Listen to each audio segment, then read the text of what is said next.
कुठल्याही ठिकाणी आपण गेलो की आपले दोन महत्त्वाचे मुद्दे असतात, राहायचं कुठे आणि खायचं कुठे. राहायला आपण कुठेही राहू शकतो, पण खाण्यामध्ये आपण कधीही तडजोड करत नाही.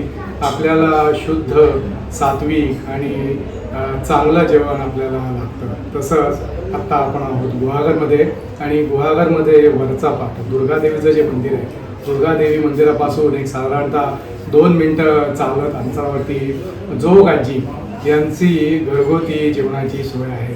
खरं तर यांनी नाव दिलं आहे जोग आजी म्हणून, पण मी तर यांना आजी म्हणणार नाही, कारण यांचा एवढा उत्साह, इतकी माणसं इथे जेवायला येतात, तरी सगळ्यांना अगदी आनंदाने हसतमुख सगळ्यांचं स्वागत करून आणि जेवढं शक्य होईल तेवढ्यांनाच इकडे जेवण मिळतं.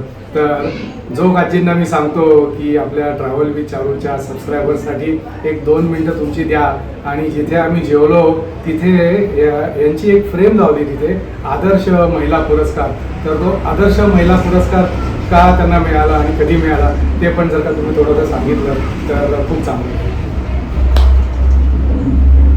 आदर्श महिला पुरस्कार मला आता मार्चमध्ये मिळाला आहे, आणि तो विशेष करून अखिल भारतीय चित्पावन विद्यार्थी ब्राह्मण संघ त्यांच्यातर्फे मिळाला आहे. आणि तो पण उद्योजिका, हे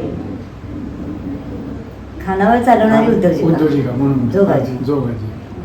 त्याच्यामुळे आणि आमची 5 जणांची टीम आहे.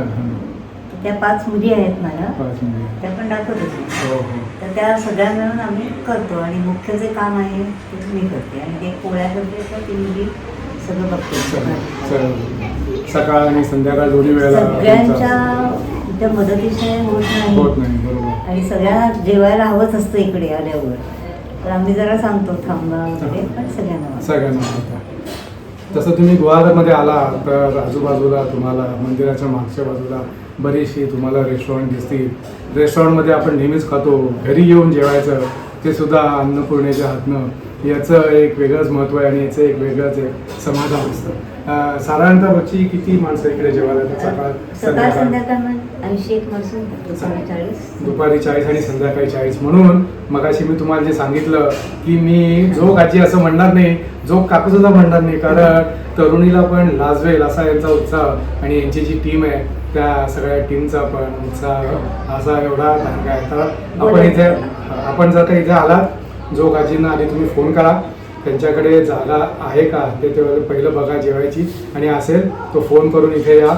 इथे जर का तुम्ही आधी ऑर्डर दिली तर तुम्हाला इथे उकडीचे मोदकसुद्धा इथले स्पेशल घरगुती हाताने बनवलेले, मशीनचे नाही, ते तुम्हाला इथे नक्कीच जेवायला आणि चाखायला मिळतील.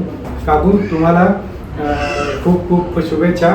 अशी पुढची अनेक वर्ष तुम्ही असंच आमच्यासारख्या इकडे जे भेटतात भाविक त्या सगळ्यांना जेवायला आणि खायला घालावं हीच आपली वाडेश्वर चरणी प्रार्थना.